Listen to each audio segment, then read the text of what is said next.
So let's talk about two different types of wheel speed sensors, passive and active. Now the passive style have been around forever. They're simply one single wire wrapped around a magnet. So it's a coil. So you have two wires poking out of that sensor.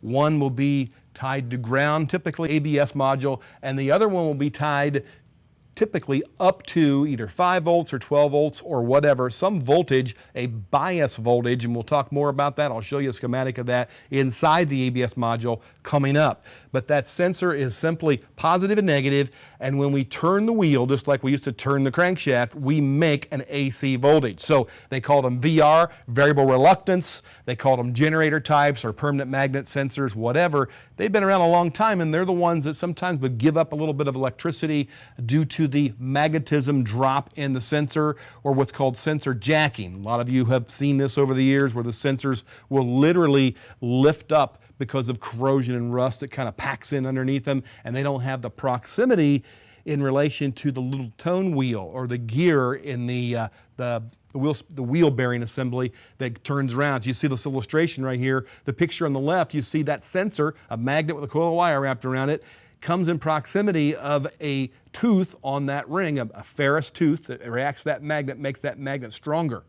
And you see the voltage pop up above zero, and then as the magnet then goes into the valley, I should say the tone ring turns and the magnet is exposed to a valley, the magnetic field gets weaker, and that causes that sine wave that we're producing now to go negative, go back to zero, and it actually reverses, and we see this positive, negative, AC sinusoidal waveform. You may see a few hundred millivolts as you turn the wheel by hand with a multimeter set to AC, or you may see a scope pattern if you're into using a lab scope that looks like a sinusoidal pattern where the amplitude, that's the height of the signal, and the frequency gets higher the faster you turn the wheel. These were the type of sensors that had a little bit of a flaw, and that was they couldn't quite put out enough AC voltage for the ABS module to see that you were spinning 1-2 mile an hour and so forth. Some of these newer sensors we're going to talk about,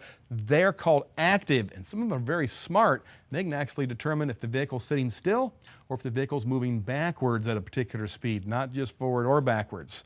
So as we look at those sensors called active wheel speed sensors, those are a lot like the MR, those magneto-resistive sensors that were in some of the GM crankshaft and camshaft position sensors over the years.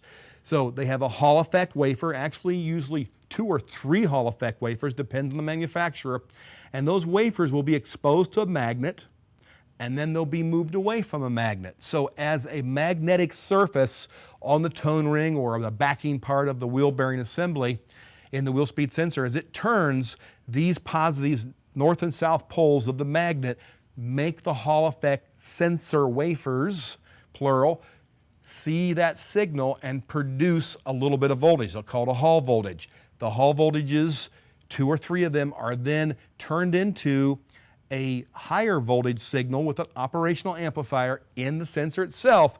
And if it's a smart active sensor, it will actually produce a signal that gives you, how do I say it, a state of health. Even sitting still, you have a periodic pulse. Even though the vehicle's not moving and you're not taking those little magnetic pieces of the gear on the back of the wheel bearing assembly, you're not moving anything. That sensor has got a processor, it's got a little operational amp, and it's producing a signal. And it's doing it with 2 wires. You may be wondering, how in the world can I have a Hall effect sensor? And by the way, this will put out a square wave, DC square wave. How in the world can I have a Hall effect sensor with only 2 wires? Well, the third wire, which would be ground, is attached to chassis. So when this thing's mounted up in the wheel bearing assembly, we've got a good chassis ground there, and that's the third wire, the power from the PCM, and then the ground back to the signal wire back to the PCM. So what's going on with these sensors are, we're actually sending out a signal periodically that says we're okay, one that says we're moving forward, and one type of a pulse train that says we're moving backwards. These are typically made by Bosch, and they're for a lot of the European cars that we see. So as you put a lab scope on one of those sensors, you're going to see a very unusual pulse train. You're going to have to first off really pull your time frame down so that you can see very, very short periods of time, like microseconds almost. And you're not going to see a great big voltage shift. You may see a half a volt, 6/7 of a volt is all we see bouncing up and down, making the periodic square waves. This is not new technology, by the way. If you ever replace the sensors for airbags that are up front on cars today, in fact, not just today, 10, even the last 15 years or more, the sensors are also two-wire and they work much the same way. They pulse current. So in this case, instead of having a third wire for the ground being a chassis ground, this is a sensor that has power and ground supplied by the module, in this case the airbag module, and that power and ground is going to see so much current draw of the smarts of the sensor. As the sensor sends its periodic, I'm okay, I'm plugged in, I'm not unplugged from the last time somebody named Goober changed out the radiator or condenser and left the sensor unplugged, it sends that little signal out by pulsing more current draw and then less current draw. So if a little module like this only needs, let's say, maybe 50 milliamps to work, it could draw 100 milliamps and then go back to 50, and as that current increases from 100 down to 50 or decreases and back and forth, 50 to 100, whatever the number is, that's what the computer sees as the pulse train, and it actually will give a different signal of square wave patterns when it sees a crash.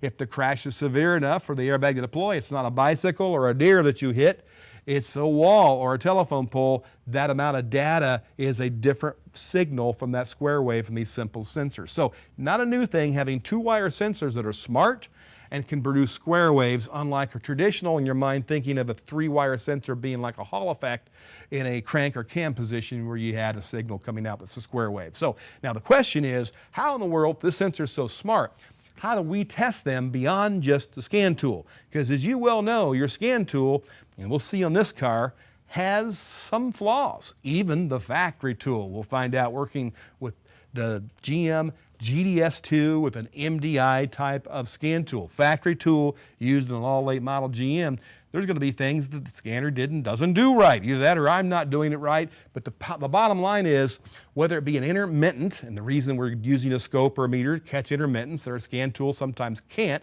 or our scan tool can't see the PID or see the PID fast enough for us to really get a grip on diagnostics. So we're going to look at how you can use a meter and a scope to look at some of these smart active wheel speed sensors. So let's go ahead and talk about that on the car.